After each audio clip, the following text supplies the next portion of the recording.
Não vou cometer o desatino de ficar aqui com a pretensão de dar alguma aula de direito administrativo, mas tenho apenas a pretensão, se me permitem, de fazer algumas provocações para levar os senhores, a todos nós, como tenho feito comigo mesmo, não é? Fazer algumas provocações para que sejamos levados a uma meditação crítica, mas que não fique apenas no plano da cogitação, não é? Mas da manifestação do pensamento e de ações concretas a respeito exatamente desse tema. As novas fronteiras do direito administrativo e suas categorias fundamentais. E me pareceu oportuno dizer algumas coisas da maneira mais prática, direta e objetiva, convidando a todos para fazerem de conta que aqui ninguém tem a menor noção de direito administrativo do que isto significa. Porque se eu me der conta, como teria que me dar, que estou falando, inclusive há alguns que aqui se encontram que são professores na área, não é? O que eu estaria a falar a partir de agora, de forma absolutamente acaciana, poderia significar uma agressão à inteligência dos senhores. Mas, portanto, fazendo essa ressalva, façamos de conta que estamos apenas batendo um papo em voz alta e na suposição de que nenhum de nós conhece coisa alguma do direito administrativo. Eu vou, em 10 minutos, inverter o tema.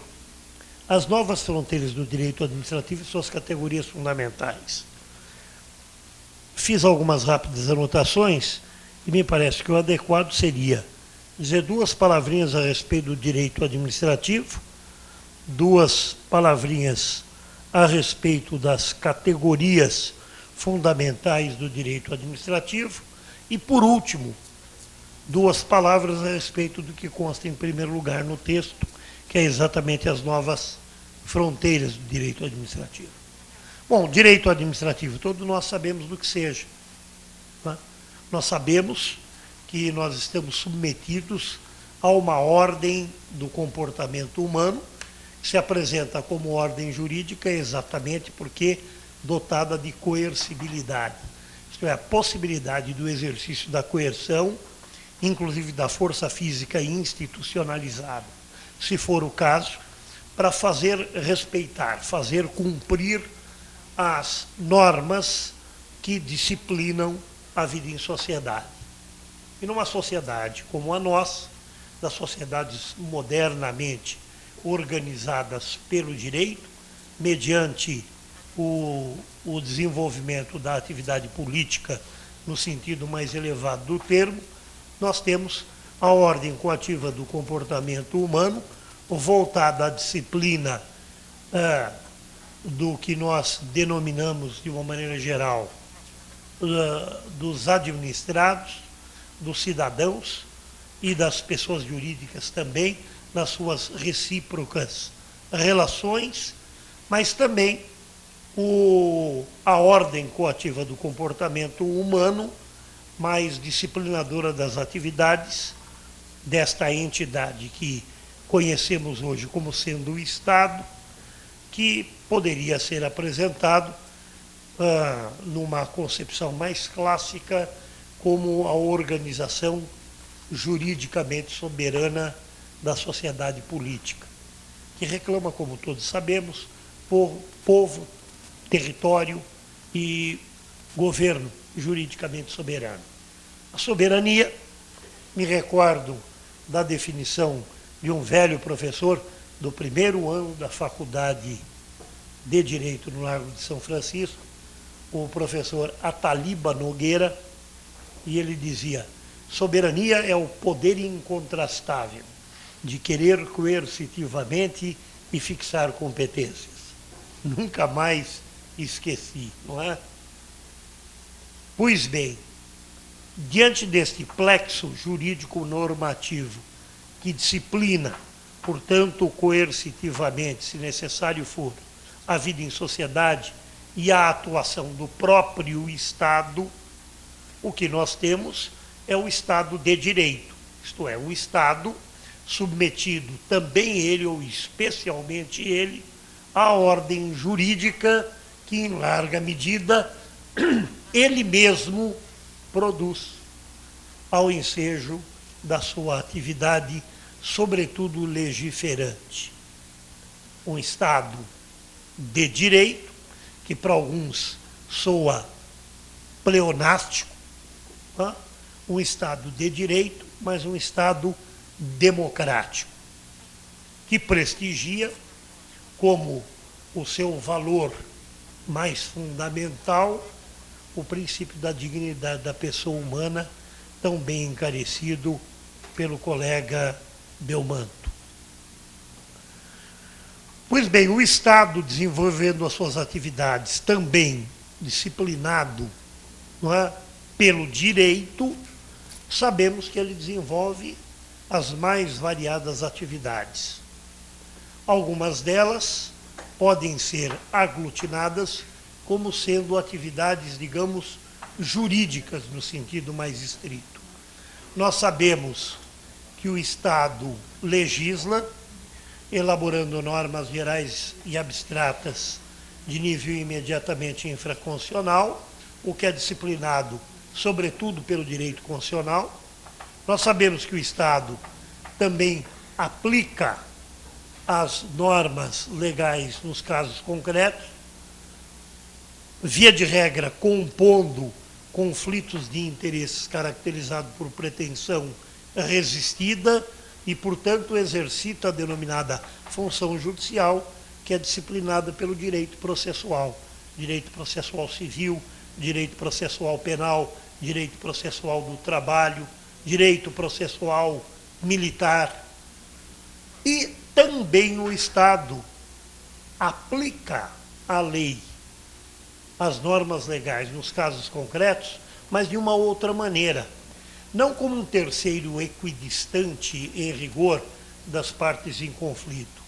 Não produzindo atos de aplicação da lei, no caso concreto, com a força de coisa julgada, como a decisão judicial, em face da qual não caiba mais recurso, quer porque decidida a questão em uma única e última instância, quer porque decidida a questão em última instância, quer porque preclusos os prazos para recurso, de tal sorte que nós temos a coisa julgada como a manifestação definitiva do Estado, dizendo o que é que o direito, em rigor, diz, criando as normas individuais que dizem respeito a cada caso concreto. Sem embargo de considerações a respeito das lições mais recentes e que ainda são merecedores de uma visão crítica mais aguda, não é? Que falam da relativização da coisa julgada, nós temos, ao lado do exercício da função legislativa, a função judicial, disciplinada pelo direito processual, e esta outra função do Estado de aplicar a lei no caso concreto, sem força de coisa julgada.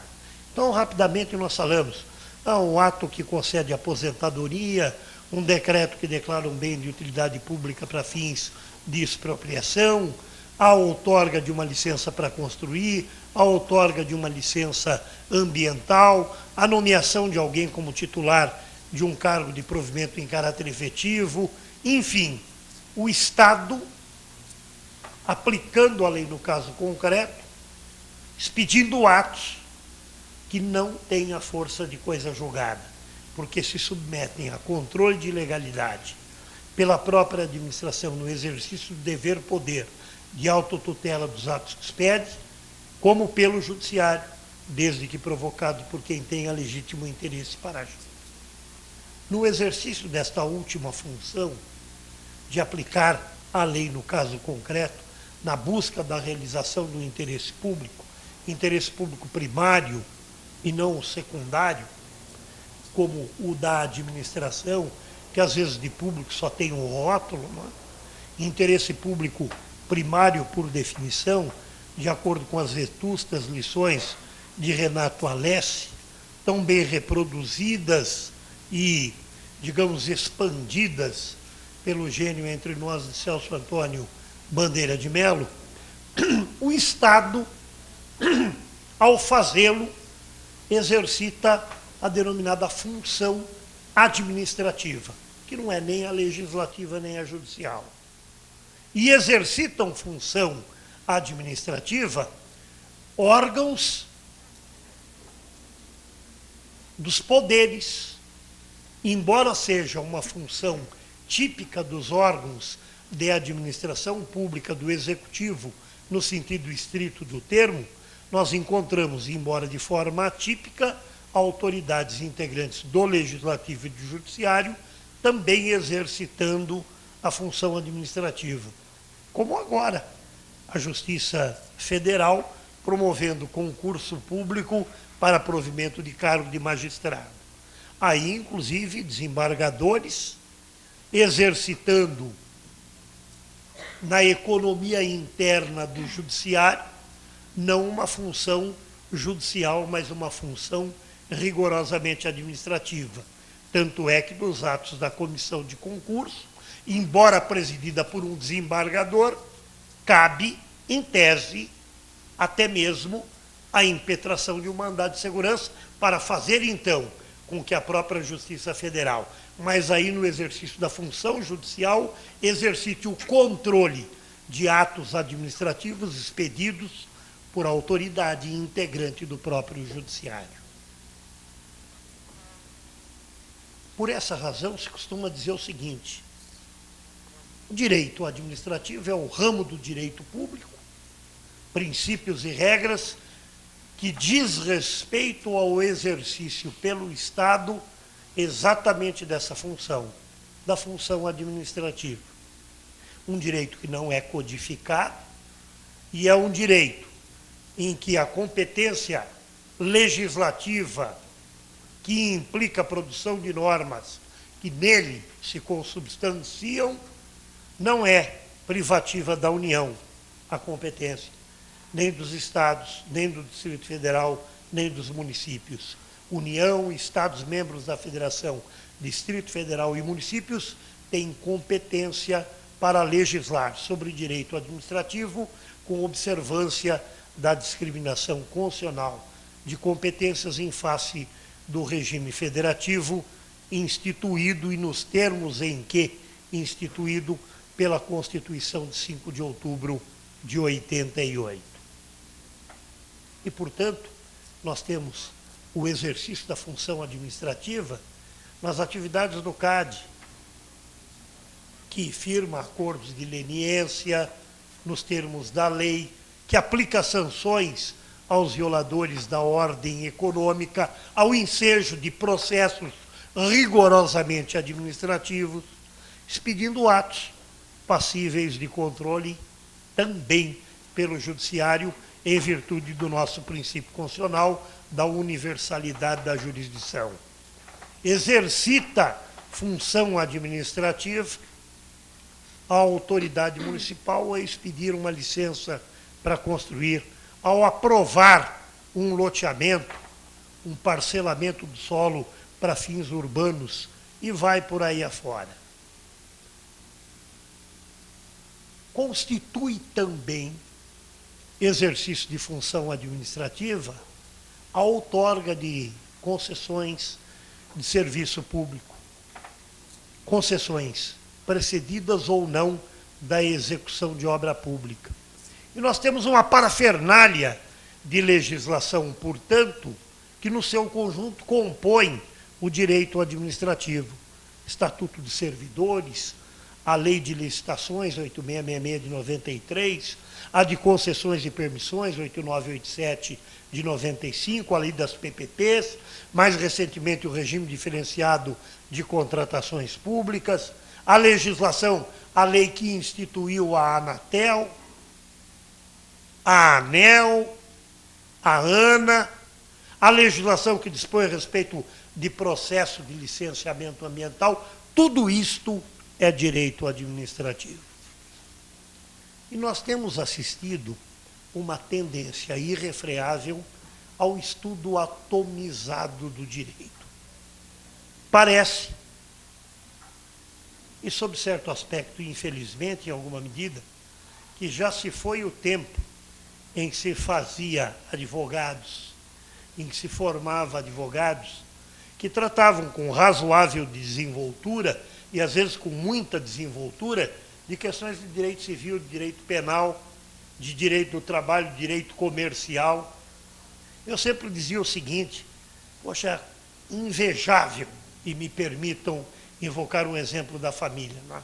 Quando me lembro do meu pai, advogado, que exerceu a advocacia por mais de 40 anos consecutivos, cuidando de um cancelamento de protesto, cuidando de uma reclamação trabalhista, procedendo a uma defesa em matéria penal perante o tribunal do júri, propondo uma ação de despejo por falta de pagamento, cuidando de uma dissolução de uma sociedade, cancelamento de protesto. E eu me recordo ainda quando chegava uma revista jurídica, a revista dos tribunais, muito antes de se imaginar a informática nos termos que temos hoje, ele colocava para mim, eu ainda estudando direito, e dizia: leia. Eu falei: mas que parte? Ele falou: leia tudo, da primeira à última página. Eu falei: não, mas é mais interessante direito penal. Ele falou: não interessa, valendo tudo, de ponta a ponta. Ou você está pensando que vai querer ser o quê? Conhecer só direito penal? Conhecer só direito civil? Conhecer só direito processual? Conhecer só direito do trabalho? O que fazemos nós hoje? Conheço direito administrativo. Um pouco. Direito civil sempre me agradou estudar alguma coisa para o gasto. Direito processual eu recomendo para o pessoal no escritório, né? Estudo em processo, porque é o que eu menos conheço. É o que eu menos conheço. Não é? Lembro ainda das minhas preferências pelo direito penal e recheio as minhas exposições de exemplos sacados do direito penal. Mas a nossa tendência irrefreável é o estudo atomizado do direito. Nós temos na PUC um curso de especialização em direito administrativo. E às vezes eu digo: pelo amor de Deus, leiam antes a antiga lei de introdução ao Código Civil, e em boa hora redesignada Lei de Introdução ao Direito Brasileiro. Não é isso, meu caro?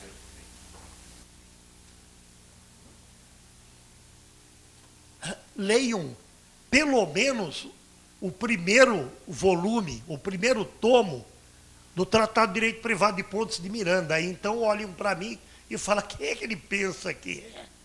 Recomendando aqui para ler o primeiro volume, o primeiro tomo do Tratado Privado de Pontes de Miranda. São 60 volumes. Troca do quê? Estamos aqui para estudar direito administrativo, não é direito privado. Falei: não saiam de casa sem cartão de crédito e a Constituição da República. E eu costumo dizer agora: eu juro que não foi preparado.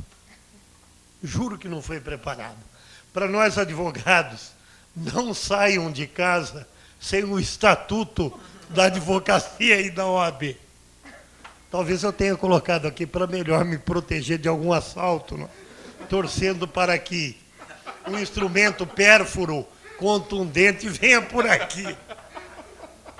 Não é? Mas, enfim, o estudo atomizado. Então eu vejo o seguinte: não, mas direito administrativo é um campo muito bonito, especialista em direito administrativo, muito bem. Mas agora nós temos que falar de um novo ramo do direito regulatório, porque agora nós temos as agências reguladoras, que têm competência normativa. É um outro mundo. Aí vem, não, agora nós temos a lei das PPPs. Nós temos a 8666, 8985, e, portanto, nós estamos diante de um novo ramo do direito, o direito das licitações, o direito licitatório. E o outro dia, advogado tem que falar, não pode ter papas na língua. O outro dia eu ouvi aqui nesta casa uma exortação que não foi velada ao desenvolvimento de um novo ramo do direito, não é? O direito da infraestrutura. Então eu falei, direito da infraestrutura, o que é infraestrutura? Porto é infraestrutura? É infraestrutura. Aeroporto é infraestrutura? É infraestrutura. Eu falei, mas tem também escola, que é infraestrutura na área educacional. Tem mercado público, que é infraestrutura na área de abastecimento. E na área de transportes nós temos também infraestrutura, obra de infraestrutura, rodovias, ferrovias, metrô. Infraestrutura é obra, é equipamento público que se presta à prestação de serviço público. Uma rodovia é uma infraestrutura, faz parte da malha de infraestrutura viária do país. Mas como é que se tem um aeroporto, como é que se tem porto, como é que se tem rodovia, como é que se tem metrô, como é que se tem trem? Ué, o Estado contratando. Ou ele contrata uma empresa mediante licitação para fazer a rodovia, ou então ele pode fazer outorga do serviço de manutenção, operação e exploração de uma rodovia que ele, particular, com auxílio ou não do poder público, há de construir. Então, outorga a concessão.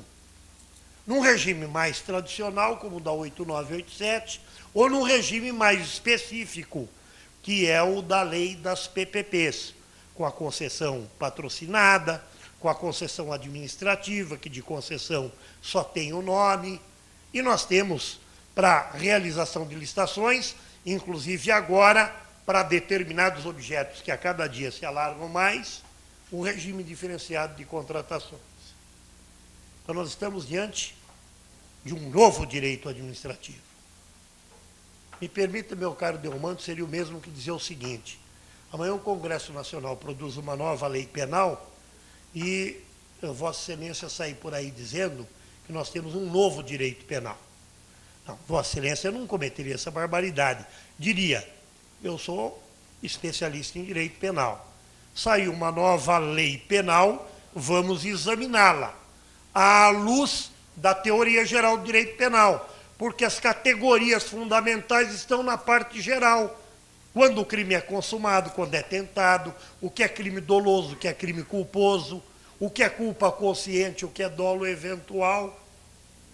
Não é isso, meu caro? Vem uma nova lei do inquilinato. Temos que voltar para a faculdade, porque agora nós temos que nos habilitar a destrinchar a nova lei do inquilinato. Não é nova lei do inquilinato, é a lei de direito civil, matéria de obrigações.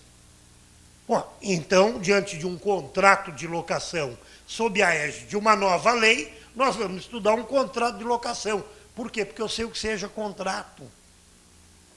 Eu conheço a teoria dos vícios quanto à manifestação da vontade. Isto é, quando se fala em nova fronteira do direito administrativo, nós deveríamos estar tratando do quê? O direito administrativo agora se alargou. Não é que ele se alargou. O direito administrativo continua sendo um ramo do direito público que diz respeito ao exercício pelo Estado de uma de suas funções jurídicas, a função administrativa, que compreende vários temas, títulos e subtítulos, um deles licitações. Um deles, mais especificamente, licitação ou processo licitatório para outorga de concessões, precedido ou não de execução de obra pública, para dotar o país do quê? De uma adequada infraestrutura absolutamente indispensável para alavancar o seu desenvolvimento. Vamos ser especialista, mais especificamente, em concessão e permissão de serviço público? Ué, qual é o problema? Nenhum. Vamos nos aplicar, porque quando se perde em extensão, reduzindo o objeto de estudo, se ganha em profundidade. Mas o que eu tenho alertado é para o seguinte: quem quiser ser altamente especializado no denominado direito licitatório, ou em matéria de regulação, ou em matéria de concessões, ou em matéria de direito e infraestrutura, não pode perder de vista que as licitações para a outorga de concessão constituem espécie de processo administrativo. E a matéria processo administrativo é apenas um dos pontos de direito administrativo, que nós vamos desdobrando. Foi homologada a licitação, ou a autoridade competente resolveu anular ou revogar a licitação. Como é que você pode cuidar disso se não se conhece categoria fundamental de direito administrativo, função administrativa, ato administrativo, com toda a sua teoria, processo administrativo com toda a sua teoria? Que direito novo é esse? Novas leis a reclamar estudo, meditação e esforço de interpretação, mas tendo por suporte o domínio de categorias fundamentais que, no seu conjunto, compõem a disciplina a que essas leis pertencem, no caso, direito administrativo. Estudo especializado de um título, de um subtítulo, ou de um item, de um subtítulo, de um título, de um tema de direito administrativo, continua sendo direito administrativo. Assim como alguém ser especialista no exercício da advocacia em proceder a defesas perante o tribunal do júri, reclama o conhecimento, obviamente, das categorias fundamentais do direito penal. E não existe o direito do júri. Existe um plexo jurídico normativo que diz respeito à instituição tribunal do júri e detalhes da disciplina, do processo e do rito procedimental do julgamento de crimes dolosos contra a vida, que são de competência do tribunal do júri. Não é isso, meu caro Delmano? Como eu estou dando, para variar, alguns exemplos de direito penal, recordando o início da atividade profissional, estou aqui, como diz o professor Adib, passivo de cometer erros crassos. Me corrija, por favor. É essa a mensagem que eu queria trazer para os senhores. As novas fronteiras do direito administrativo. Nós temos muitas leis novas que estão no campo do direito administrativo, porque são normas que dizem respeito ao exercício da função administrativa, disciplinando seu exercício normas de natureza processual, processo administrativo, que é um capítulo do direito administrativo, ou então normas a aplicar pelo Estado, sobretudo, no exercício da função administrativa, normas de direito administrativo.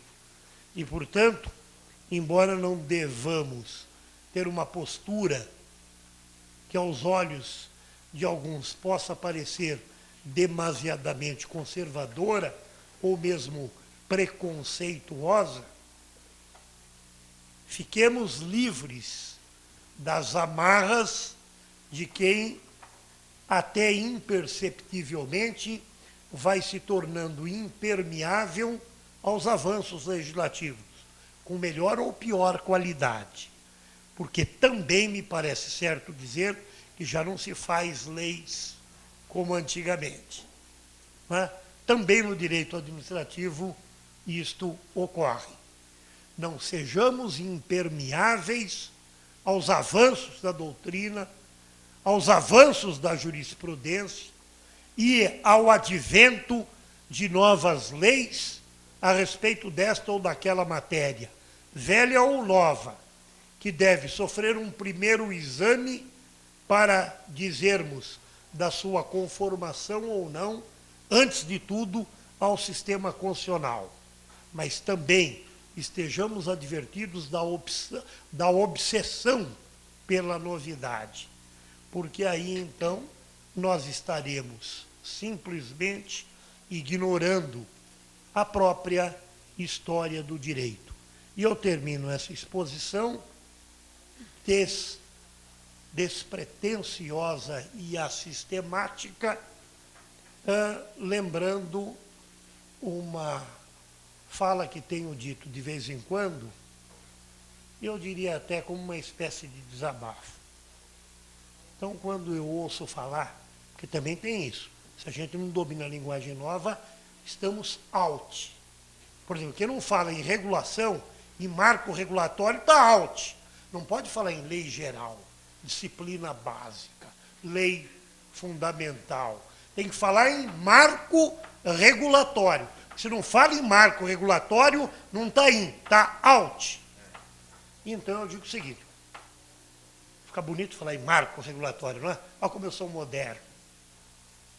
Bom, mas então, se a questão é inventar termo, eu tenho um que eu acho que é melhor. Pode não pegar, porque ele pode não ter um gosto muito popular, mas que eu estou absolutamente convencido que é mais pomposo, disso eu não tenho dúvida. E quem sabe, eu a todo instante, fazendo referência a essa denominação mais pomposa que eu bolei, o pessoal começa a dizer, tá vendo, olha, expressão nova, esse cara é bom, ele conhece direito. Então eu estou propondo que os senhores substituam a expressão marco regulatório pela expressão obelisco deôntico. Marco é pequenininho, obelisco, eu vejo no do Ibirapuera, é muito mais imponente, é mais grandioso. E em vez de regulação, como nós estamos falando do mundo dever ser, não é? A lógica das normas é a lógica deôntica. Então, abaixo o marco regulatório, para cima os obeliscos deônticos. Vem como eu sou inteligente? Quer dizer, nós temos que estar divertidos disto. O que tem colega nosso inventando expressão nova para dizer que inventou a roda não é brincadeira.